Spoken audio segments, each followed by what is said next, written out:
नमो हरिहंताणम, नमो सिद्धाणम, नमो आर्याणम, नमो उज्जयनम, नमो लोये सवसावणम। मंगलम भगवान वीरो, मंगलम गौतमो गणी, मंगलम कुंद कुंदार्यो, जैन धर्मोस्तु मंगलम। सर्वमंगल मांगल्यम, सर्वकल्याणकारकम, प्रधानम सर्वधर्माणम, जैनम जयतु शासनम। नमो तीर्थनायक ने, नमो ओंकार नाद ने, ओंकार संगर्यो जैने, नमो ते कुंद कुंद ने। अहो उपकार जिन वर्णो, कुंदनो ध्वनि दिव्यनो, जिन कुंद ध्वनि आप्या, अहो ते गुरु कहाननो। मंगलमय मंगल करण, वीतराग विज्ञान, नमो ताहि जाते भय, अरहंतादि महान। करि मंगल करियो महा, ग्रंथ करण के काज, जाते मिले समाज सब, पावे निज पद राज। मिथ्या भाव अभाव ते, जो प्रगटे निज भाव, सो जयवंत रहो सदा, यही मोक्ष उपाव। सो निज भाव सदा सुखद, अपनो करो प्रकाश, जो बहुविधि भव दुखन के, करिए सत्यानाश। मोक्ष मार्ग प्रकाशक ग्रंथ पूज्य गुरुदेव श्री कांजी स्वामी के प्रवचन, बाग 4, पेज 42, 8वां अधिकार, उपदेश का स्वरूप चल रहा है। अब कर्णान योग में कैसे उपदेश किया जाता है उसकी चर्चा चल रही है। देखो, कर्णान योग में भी कहीं उपदेश की मुख्यता सहित व्याख्यान होता है। देखो, अब ये कर्णान योग में कहा ना, सर्वज्ञानी की वाणी एज इट इज, तो कह रहे हैं कि उपदेश की मुख्यता से भी व्याख्यान होता है, उसे सर्वथा उसी प्रकार नहीं मानना। उपदेश देने के लिए कहा है तो जैसा कहा वैसा नहीं मानना। जैसे देखो दृष्टांत दिया है, हिंसादि के उपाय को कुमति ज्ञान कहा है। क्या कह रहे हैं? अब देखो, सर्वथा मानेंगे तो क्या करेंगे? ज्ञानी को भी कोई हिंसा का उपाय हो उसको अज्ञानी मानेंगे। कुमति ज्ञान का हिंसादि का उपाय, और अन्य मतादि के शास्त्राभ्यास को कुश्रुत ज्ञान कहा है। क्या कहा? हिंसादि कार्यों में लगा रहे वो है कुमति ज्ञान, जो उपयोग, और अन्य मत के शास्त्र पढ़े तो उसको कुश्रुत ज्ञान कहा है। बुरा दिखे भला न दिखे उसे विभंग ज्ञान कहा है। अच्छा नहीं दिखे और बुरा दिखे, सो इनको छोड़ने के अर्थ उपदेश द्वारा ऐसा कहा है। ये छोड़ने के लिए कहा है, ये सब इतना ही नहीं है, वो तो है ही, वो झूठ नहीं है, परंतु सबके ऐसा ही होगा ऐसा नहीं। कुमति ज्ञान वाले के, कुश्रुत ज्ञान वाले के ऐसे भाव होते हैं, इसलिए इनको यहाँ पर कह दिया। तारतम्य से मिथ्या दृष्टि के सभी ज्ञान कुज्ञान है। देखो, वास्तव में विचार करें तो जब तक आत्मस्वरूप अनुभव में नहीं आया, आत्मा चैतन्य स्वरूप भगवान अपने रूप फीलिंग में नहीं आया, अपनापन शरीर से बदलकर आत्मा में नहीं आया, तब तक सारा ज्ञान कुज्ञान है। और सम्यक दृष्टि जिसे आत्मा अपने रूप अनुभव में आ गया, शरीर अपने से जुदा लगता है, रागादिक दुखदायक लगते हैं, उसके सभी ज्ञान सुज्ञान है। इसी प्रकार अन्यत्र जानना। देखो, कर्णान योग में उपदेश की मुख्यता पूर्वक व्याख्यान है, उसको सर्वथा वैसा ही नहीं मान लेना। जैसे कि मिल, प्रेस यंत्र, देखो क्या कहा, अब ये हिंसादि की बात की ना, उपाय तो फैक्ट्री लगाता है, प्रेस लगाता है छपाने का, मशीनें लगाता है। ये हिंसादि के उपाय का ज्ञान करना कुमति ज्ञान, इन सब का ज्ञान करना, इन सब के बारे में जानकारी प्राप्त करना, इसको कुमति ज्ञान कहा है। और शस्त्र का ज्ञान कुमति ज्ञान है। औजार, शस्त्र बनाना, बम बनाना, ये सब कुमति ज्ञान है। ऐसा वहाँ कहा है कर्णान योग में। वहाँ सर्वज्ञ के अतिरिक्त अन्य मतों के शास्त्राभ्यास को कुश्रुत ज्ञान का है। और देखो, अन्य मत जैन सिद्धांत के अलावा, जिनवाणी के अलावा और शास्त्रों का अभ्यास करे तो उसको कुश्रुत ज्ञान कहा है। और बुरा दिखे कोई भी चीज़ खराब दिखे, उसमें भलापन दिखे ही नहीं, अच्छापन किसी में दिखे ही नहीं, भला न दिखे तो उसे विभंग ज्ञान कहा है। सो यहाँ यंत्रादि का अभ्यास छुड़ाने के लिए देखो वहाँ पर क्या चाहते हैं कि ये मणि यंत्र आदि का अभ्यास करे, उसमें जीवों की हिंसा होती है, उसको छुड़ाने के लिए उसे कुमति ज्ञान कहा है। औजार, बंदूक चलाना वगैरह, ये जो हथियार चलाना, ये सब चलाने के जो उपाय हैं, ये उपाय को कुमति ज्ञान इसलिए कहा कि ये उपाय करने लायक नहीं है। तथा परमत के शास्त्र का अभ्यास तो ज्ञानी भी करते हैं। देखो कुस्वरूप कहा ना, तो ये अन्य मत के शास्त्र का अभ्यास तो ज्ञानी भी करते हैं, परंतु जिसको कुशास्त्र की रुचि है, दुनिया के देखने की रुचि है, दुनिया के शास्त्र कि उनमें क्या लिखा, उनमें क्या लिखा, उनमें क्या लिखा, क्योंकि अपने चैतन्य भगवान की रुचि नहीं होने से सत्य शास्त्र के अभ्यास में प्रवृत्ति न हो पाती है। उसको वह छुड़ाने के लिए ऐसा कहा है। जिसकी बुद्धि विपरीत है उसको वह छुड़ाने के लिए ऐसा कहा है। और सर्वज्ञ देव कथित शास्त्रों को पढ़ना चाहिए। हा, ये लिखते हैं कि सर्वज्ञानी परमात्मा, जिनेंद्र परमात्मा के लिखे हुए शास्त्र, उनका अभ्यास करना चाहिए। ये उसके लिए कहा, ऐसा नहीं है। ये अभ्यास तो ज्ञानी सम्यक दृष्टि धर्मात्मा हो तो कॉलेज स्कूल में पढ़ाई करेंगे, तो उनको इंजीनियरिंग आदि पढ़ाई करे तो इंजीनियरिंग का ज्ञान करने के लिए यंत्रों को भी ज्ञान करेंगे, तो वो यंत्रों का ज्ञान करेंगे, पर वो कुज्ञान नहीं कहा, कुमति नहीं कहा। पर जिनको आत्मज्ञान रहित ऐसे उपयोग है उसके कुमति ज्ञान का है, क्योंकि ये छुड़ाना है, ये कार्य करने लायक नहीं। ज्ञानी भी करता है तो करने लायक नहीं है। ज्ञानी के अपने क्या कहते हैं चारित्र मोह के उदय से बहुत सारे प्रकरण ऐसे बनते हैं, वो भी औजार आदि बनाते हैं, लड़ाई आदि प्रकरण में लगते हैं, तो इसलिए उनको वो लगते हैं, पर वो छोड़ाने लायक है, करने लायक नहीं है। वस्तुतः तो मिथ्या दृष्टि का समस्त ही ज्ञान कुज्ञान है। देखो ये जिसको आत्मज्ञान नहीं है उसका सब ज्ञान कुज्ञान है। जितना भी ज्ञान हो, कितना ही क्षोभशम हो, आत्मा का ज्ञान नहीं है तो वो क्षोभशम कुज्ञान है। वह समय सार पढ़ता हो तो भी कुज्ञान है, क्योंकि वह अपनी दृष्टि से पढ़ता है। देखो पढ़ने में लक्ष्य क्या है, वो शरीर के कार्य देखेगा उसमें, समय सार पढ़ के भी, और तर्क करता है। देखो समय सार में भी लिखा है कि विकार का स्वामी कर्म है, ये देखो विकार का मालिक कर्म है, ऐसा कहकर कर्म पर दोष डालता है। इस प्रकार अपनी दृष्टि से पढ़ता है, इसलिए उसका ज्ञान कुज्ञान है। परंतु समय सार के उस कथन का आशय तो यह है, अब वहाँ क्या कहा कि विकार का कारण कर्म है, ये कह के क्या कहना चाह रहे हैं कि धर्मी जीव राग का स्वामी नहीं होता। क्या कह रहे हैं, विकार आत्मा में विकारी भाव हुए, वो कर्मों के निमित्त से हुए, तो ये उसका मालिक कर्म है, ऐसा कहा समय सार में। तो देखो लिखा है, पर इसलिए लिखा है कि धर्मात्मा, ज्ञानी धर्मात्मा उस राग की मालिकी नहीं करते, क्योंकि बीमारी का कोई मालिक नहीं बनता है। हमारे शरीर में बुखार आवे तो हम बुखार को अपना मानते हैं क्या, स्वामी नहीं होते उसके, ये तो निकालने लायक है ना, तो निकालने लायक है वो अपना नहीं है। तो राग तो बीमारी है, हाँ, इसलिए विकार का राग का स्वामी कर्म है, ऐसा कहा है।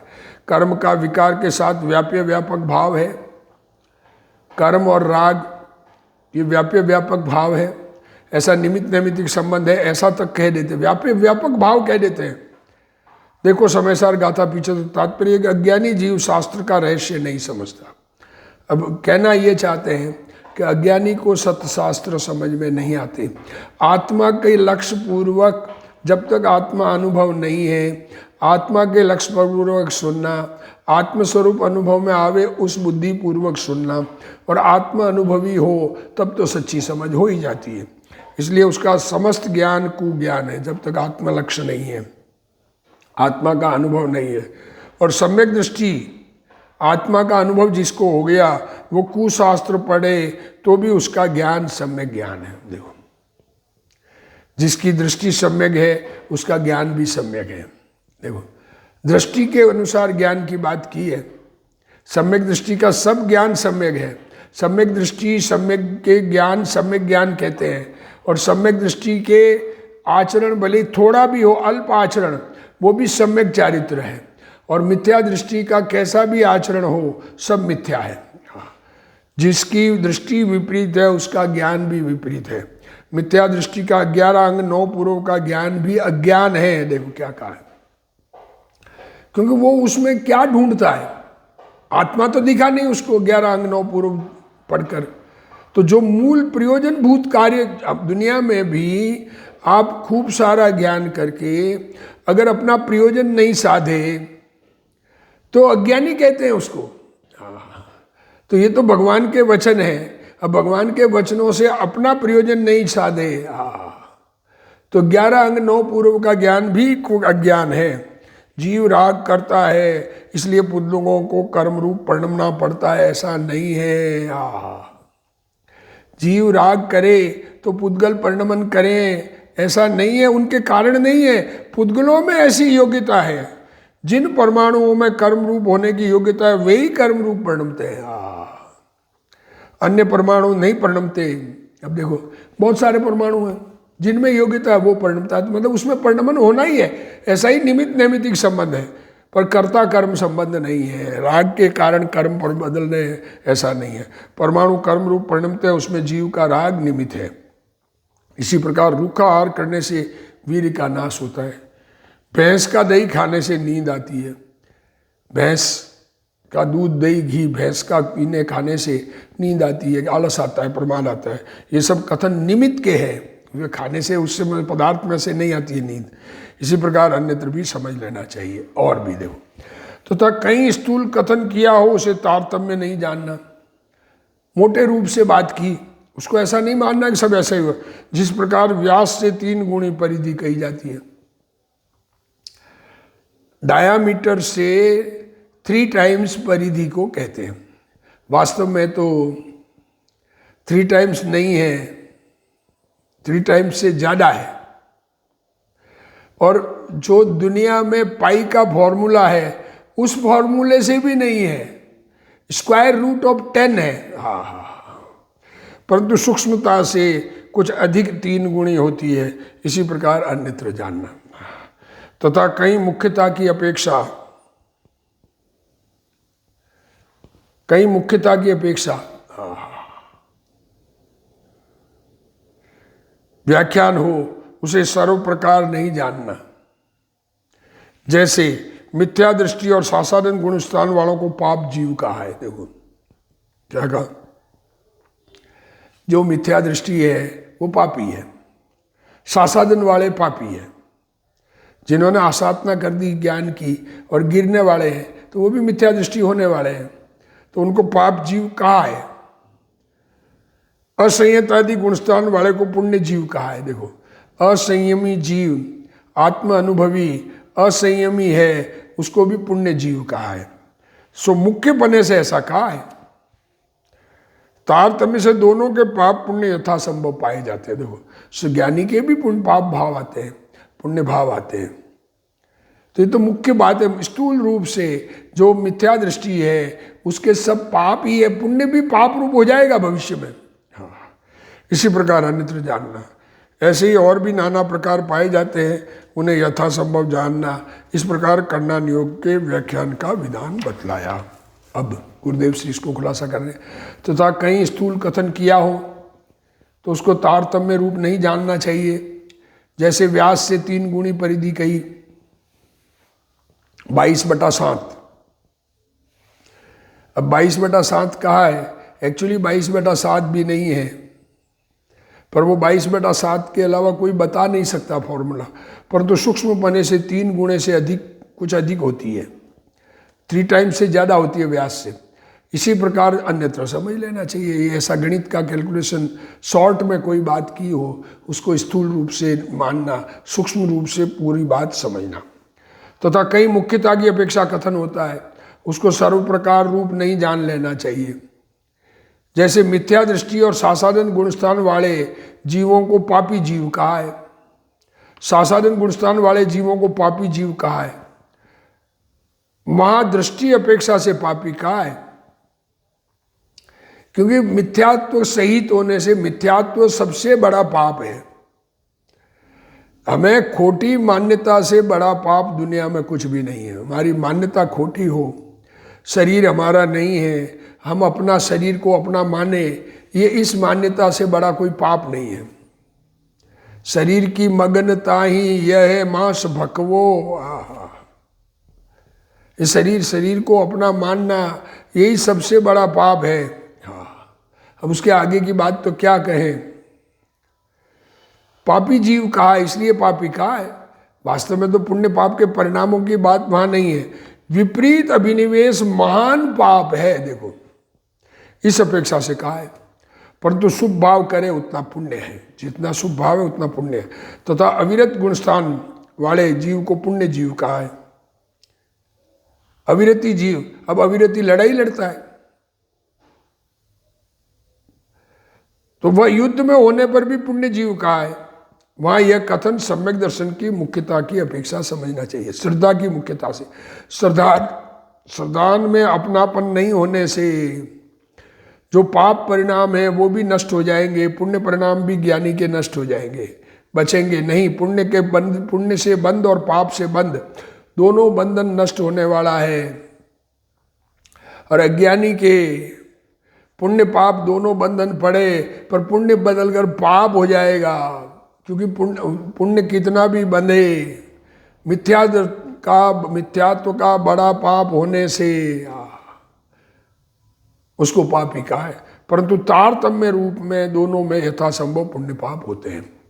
मिथ्या दृष्टि जीव पुण्य भाव करता है वह पुण्य है, और सम्यक दृष्टि युदादि के भाव करता है वह पाप है, ऐसा समझना। वास्तव में ये समझना, दया दानादि के परिणाम पुण्य है, धर्म नहीं। धर्म तो अंतर स्वभाव की श्रद्धा, ज्ञान और लीनता है। इस प्रकार करणान योग में अनेक प्रकार की व्याख्यान पद्धति है, वहाँ यथासंभव जानना चाहिए। उसका विपरीत अर्थ करने से दृष्टि विपरीत हो जाती है। इस प्रकार करणान योग के व्याख्यान का विधान बतलाया। अब चरणान योग देखो, करणान योग का विधान बतलाया।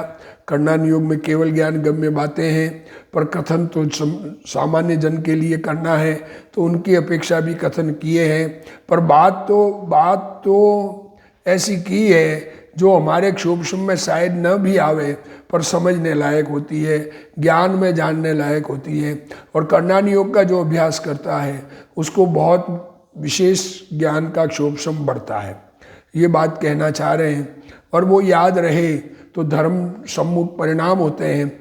दुनियादारी के ज्ञान से करणान योग का ज्ञान उत्तम है, ये कहना चाह रहे हैं। अब कह रहे हैं चरणान योग के व्याख्यान का विधान। अब चरणान योग में क्या कहते हैं, अब चरणान योग के व्याख्यान का विधान बतलाते हैं। चरणान योग में जिस प्रकार जीवों के अपनी बुद्धि गोचर धर्म का आचरण हो वैसा उपदेश दिया है। जीव जो बुद्धि में विचार करके कार्य कर सके उसका उपदेश दिया है। वहाँ धर्म तो निश्चय रूप मोक्ष मार्ग है, वही है वास्तविक धर्म। तो आत्मा का अनुभव, आत्मा में अपनापन, आत्मा का ज्ञान और आत्मा में एकाग्रता, ये वास्तविक धर्म है। शरीर को अपने से जुदा, राग को अपने में दुखदाई, इच्छाएं हमको दुखदाई है, ऐसी सच्ची स्वीकृति होकर अपने स्वरूप में अपनापन आ जाए। वास्तविक धर्म तो वो अपनापन का ज्ञान, अपनेपन की श्रद्धा और राग का वास्तव में अभाव, मतलब अपने में लीनता, वही है। उसके साधनादि उपचार से धर्म है। उस समय राग बचता हुआ है। राग मिटने के क्रम में पूर्ण राग नहीं मिटता, जो बचे हुए राग को साधन कहते हैं। इसलिए व्यवहार नहीं की प्रधानता से नाना प्रकार उपचार धर्म के भेदादि का इसमें निरूपण किया जाता है। क्योंकि निश्चय धर्म में तो कुछ ग्रहण त्याग का विकल्प नहीं है। अब स्वरूप में लीनता करना ये है, अब विकल्प क्या है? विकल्प तो व्यवहार है, राग है, और इसकी निचली अवस्था में विकल्प छूटता नहीं है। जो राग बच गया वो राग में क्या करेगा ज्ञानी, वो बाहर में आचरण कैसा होता है उसका कथन चरणान योग में। इसलिए इस जीव को धर्म विरोधी कार्यों को छुड़ाने और धर्म साधनादि कार्यों को ग्रहण करने का उपदेश इसमें है। अब चरणान योग में किस प्रकार व्याख्यान है वह यहाँ दर्शाते हैं। रत्नकर्ण श्रावकाचार, पुरुषार्थ सिद्ध उपाय आदि में व्याख्यान की पद्धति क्या है वह यहाँ दर्शाते हैं। चरणान योग में जिस प्रकार जीवों को अपनी बुद्धि गोचर धर्म का आचरण हो वैसा उपदेश देते हैं।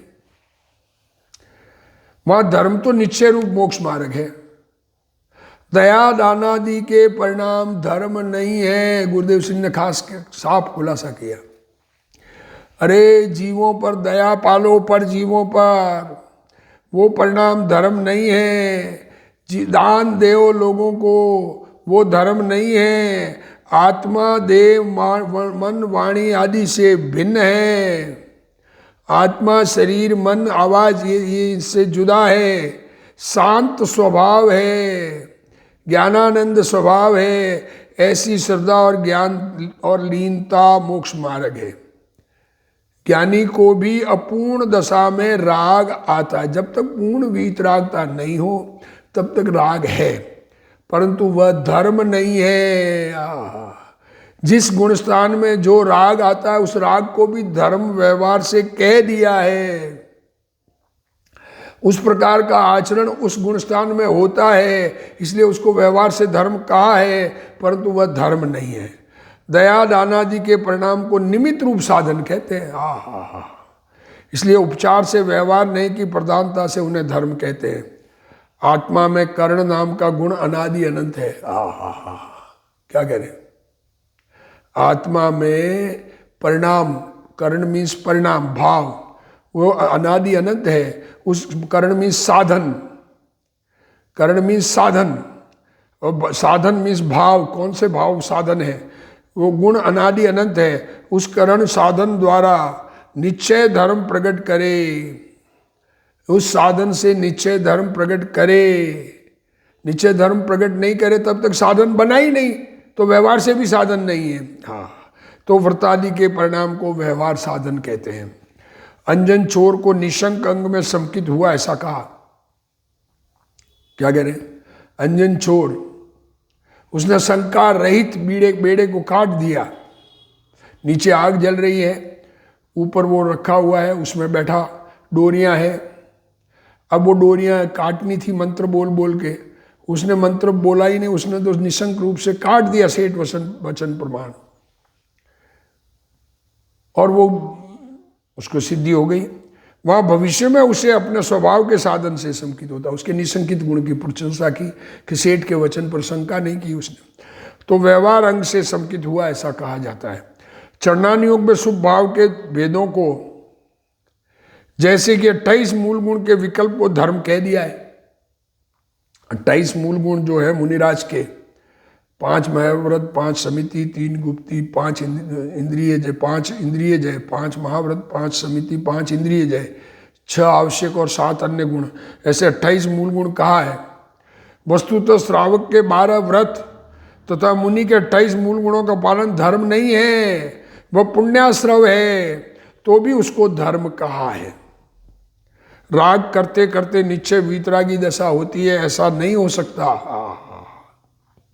अरे जहर खाते खाते कस्तूरी की डकार कहाँ से आ गई? राग से वीतरागता नहीं होगी, राग तो वीतरागता का दुश्मन है।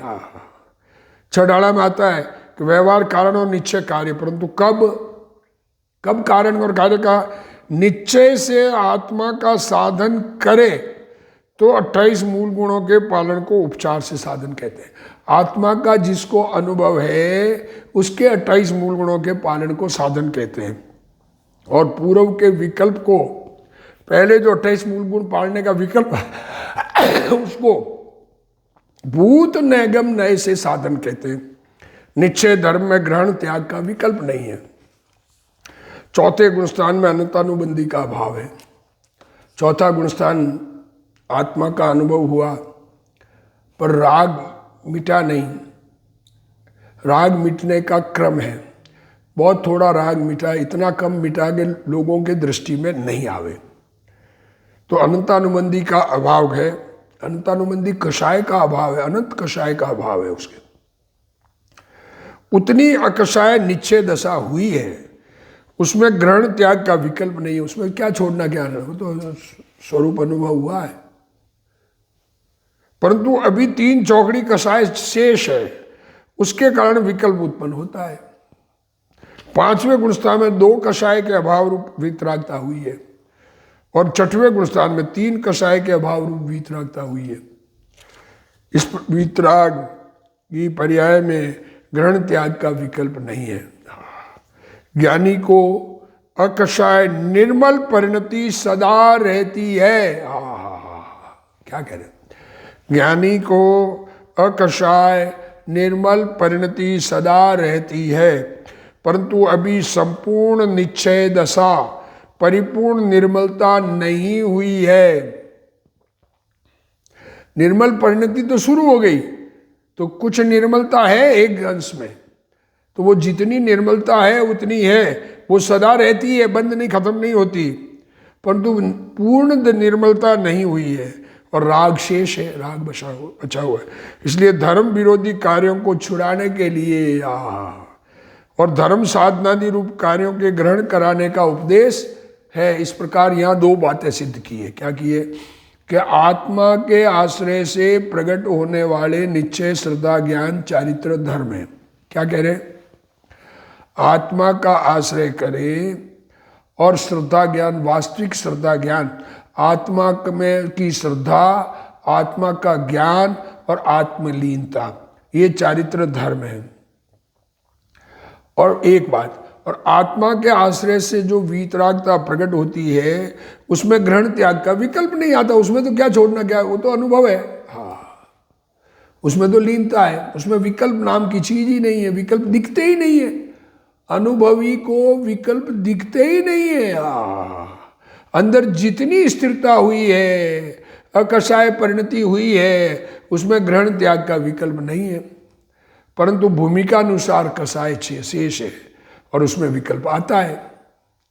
यदि बुद्धिपूर्वक विकल्प का अभाव हो जाए, यदि बुद्धिपूर्वक विकल्प का अभाव हो जाए, जो विकल्प ज्ञान में ज्ञात होते हैं और जिन विकल्पों को ज्ञान में जाना जा सकता है, ऐसे विकल्पों का अभाव हो जाए तो सातवां गुणस्थान वह उसके ऊपर की दशा आ जाती है। बुद्धिपूर्वक विकल्पों के नाश होने पर, सातवें गुणस्थान से ऊपर श्रेणी मानने पर, ज्ञान में ज्ञात होने वाले विकल्प नहीं होते हैं। खुद के ज्ञान में जिनको ये परिस्थिति होती है सातवें गुणस्थान ऊपर चढ़ने की, उनके ज्ञान में विकल्प नहीं आते हैं। और निचली भूमिका में, छठे गुणस्थान में, पांचवें में, चौथे में रागी जीव को राग आता है, इसलिए धर्म विरोधी कार्य छुड़ाते हैं। राग है इसलिए कहते हैं उसको। मुनिराज भी मुनिव्रत धारण करने के बाद में, 28 मूल गुण का भाव आने के बाद में, 3 कषाय चौकड़ी का अभाव होने पर भी जो बचे हुए राग है, उस राग में कोई विकल्प आ जाए ऐसा, तो आचार्यों के पास प्रायश्चित लेते हैं, तो ये वैसा राग छुड़ाते हैं। राग संपूर्ण छोड़ने लायक है ना, कोई भी राग रखने लायक, हिंसा नहीं करना इत्यादि करते हैं, कहते हैं। कहते हैं जीव हिंसा नहीं करना, जीवों की दया पालना। अरे बाहर में राग आवे तो, राग नहीं आवे स्वरूप में लीन हो गया, राग आना खुद हिंसा है। पुरुषार्थित उपाय में कहा कि राग की उत्पत्ति होना ही हिंसा है। आत्मा में राग की उत्पत्ति होना, इसका नाम ही हिंसा है। तो राग होना ही नहीं चाहिए ना, पर आता है। रागी जीव को राग आता है तो उसको धर्म विरोधी विपरीत राग, किस धर्म से विरुद्ध राग, उसको छुड़ाते हैं। हिंसा नहीं करना इत्यादि करते हैं, कहते हैं। पंचम गुणस्थान वृत्ति से कहते हैं भगवान की पूजा करो। चौथे 5 गुणस्थान वाले को भी पूजा करने कहते हैं। चैत्यालय बनाओ इत्यादि शुभ राग करने को चरणा योग कहता है। मंदिर बनाना, मंदिर के दर्शन करना, मंदिर के प्रोग्राम रखना, लोगों में प्रभावना करना, रथ यात्रा निकालना, वह वस्तुतः निश्चय रूप मोक्ष मार्ग ही धर्म है। वहाँ वस्तुतः वास्तव में तो निश्चय रूप मोक्ष मार्ग ही धर्म है। आत्मा ज्ञान स्वभावी है, उसकी दृष्टि ज्ञान और रमणता धर्म है, परंतु जब तक पूर्ण वीतरागता न हो, पूर्ण वीतराग दशा अंदर में नहीं हो, तब तक अथवा धर्म प्राप्ति की योग्यता न देखे। अब एक तो देखो, एक तो लिया जब तक वीतरागता न हो, और दूसरा कोई जीव जिसमें धर्म प्राप्ति की योग्यता नहीं हो तब तक किस प्रकार उपदेश देते हैं, तब तक उसको आचरण का उपदेश देते हैं। जिनके धर्म प्राप्ति के चांस ही नहीं हो, वो योग्य नहीं हो, तो उसको कुछ करने का कहते हैं। तो माला फेरो, नमोकार मंत्र जपो, भगवान की पूजा करो, ऐसा कहते हैं। ये बात अब करते हैं, अब ये बात आगे, ये बात आएगी। ये गुरुदेव श्री इतनी बात उसका उपोद्घात किया आगे आने वाली बात का, और ये बात हम आगे स्वाध्याय में सुनेंगे। पंडित जी का लिखा हुआ गुरुदेव श्री ने पढ़ा वो, और फिर गुरुदेव श्री ने खुलासा किया, उसको आगे हम स्वाध्याय में पढ़ेंगे। चरणानुयोग के व्याख्यान का विधान चल रहा है। चरणानुयोग में आचरण की प्रधानता से कथन हो तो उसको सुन पढ़ करके करने में लग जाएंगे। उपयोग को यदि करने में भ्रमाएंगे तो अनुभव से च्युत हो जाएंगे। जैसा राग आवे उस राग का ज्ञान करना और अपने राग के अभाव का प्रयत्न आत्मसन्मुख होकर करना, इसी भावना के साथ आज का स्वाध्याय पूर्ण करते हैं। हे जिनवाणी भारती तोई जपू दिन रैन, जो तेरा शरणा गए सो पावे सुख चैन। जा वाणी के ज्ञान ते सूझे लोकालोक, सो वाणी मस्तक नमो सदा दे तू ढोक। जिनवाणी मात की जय।